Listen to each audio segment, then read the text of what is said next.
नमस्कार दोस्तों।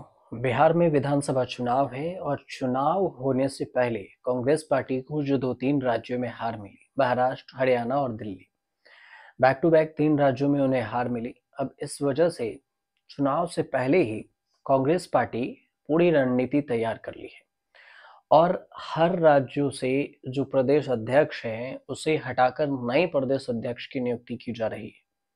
बिहार में भी नए प्रदेश अध्यक्ष की नियुक्ति हुई है और इस नियुक्ति की अगर बात करें तो कांग्रेस ने चुनाव से पहले जो तैयारी शुरू की है उसमें कांग्रेस बिहार प्रदेश अध्यक्ष के जो नया प्रभारी है उसको नियुक्त किया है। बिहार कांग्रेस का जो प्रभारी कृष्णा अल्लावरू को नियुक्त किया गया है।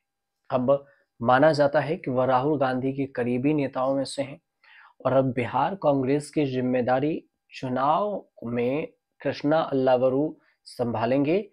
तो फिर समझना ये भी जरूरी हो जाता है कि कृष्णा अल्लावरू आखिर हैं कौन। बिहार कांग्रेस के जो नए प्रभारी हैं उनका नाम कृष्णा अल्लावरू, मूल रूप से वो कर्नाटक के रहने वाले हैं। अब कर्नाटक से होते हुए यूथ कांग्रेस के एक बड़े नेता कृष्णा अल्लावरू अभी भारतीय राष्ट्रीय कांग्रेस के ज्वाइंट सेक्रेटरी हैं। युवा कांग्रेस के प्रभारी के तौर पर वर्तमान में काम कर रहे थे और कृष्णा अल्लावरू ने बिहार कांग्रेस में हाल ही में एक महत्वपूर्ण भूमिका भी निभाई। ऐसा भी माना जाता है कि इसी वजह से कृष्णा अल्लावरू को बिहार कांग्रेस का प्रभारी बनाया गया है। एक युवा चेहरा है और बिहार में युवाओं को अपने तरफ रखना सबसे अहम हो जाता है। और अखिल भारतीय कांग्रेस कमेटी ने 14 फरवरी को, जो 2025 के दिन है, 2025 14 फरवरी को भारतीय युवा कांग्रेस के राष्ट्रीय प्रभारी कृष्णा अल्लावरू को नई इकाई, नया प्रभारी नियुक्त कर दिया बिहार में।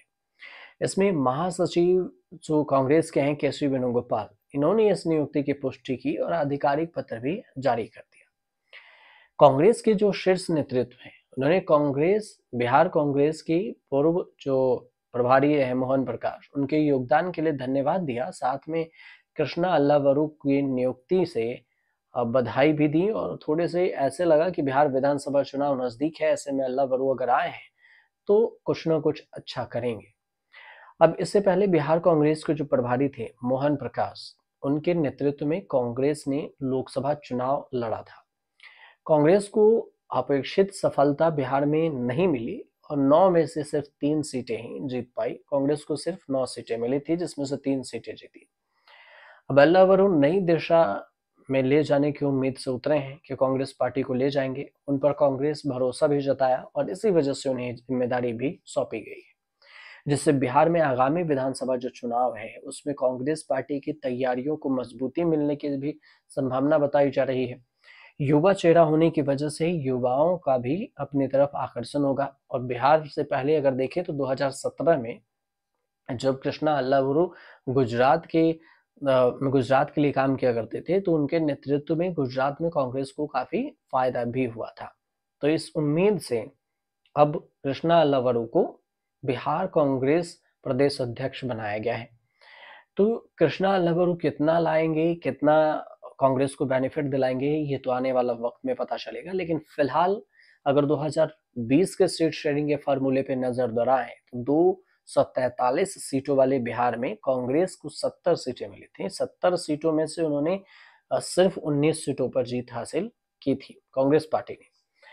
अब इसी साल 2020 में भी 70 सीटों पर चुनाव लड़ने का दावा तो की, लेकिन जो खुद प्रदेश कांग्रेस अध्यक्ष रहे डॉक्टर अखिलेश प्रसाद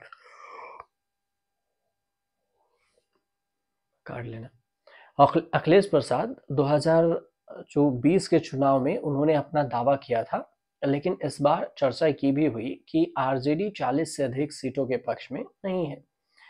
अब ऐसे में लालू प्रसाद यादव और फिर तेजस्वी यादव दोनों के बीच में जो मुलाकात हुई है उसमें ये कहा गया है कि इस बार सिर्फ 40 सीटें ही दिया जाएगा 2025 के चुनाव में कांग्रेस पार्टी को।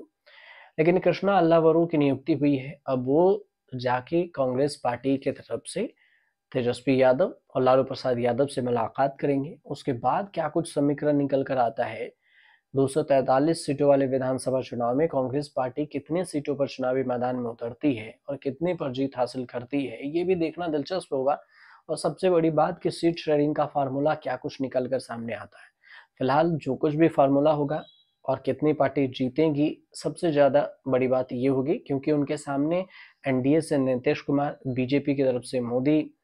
अब इन सब के बीच की जो रणनीति है उसे देखना भी काफ़ी दिलचस्प होगा कि बजट में भी बिहार के लिए केंद्र से बहुत बड़ी संख्या में तोहफा दिया गया है, और इस वजह से कहीं हो सकता है कि वोटर ईस्ट से वेस्ट हो जाए। लेकिन बावजूद इसके कांग्रेस और आरजेडी कितना अपनी तरफ समेट पाती है, ये भी एक दिलचस्प कहानी होगी। फिलहाल आपको जानकारी से लगे तो हमारे चैनल को सब्सक्राइब कीजिए, शेयर कीजिए और कमेंट कीजिए।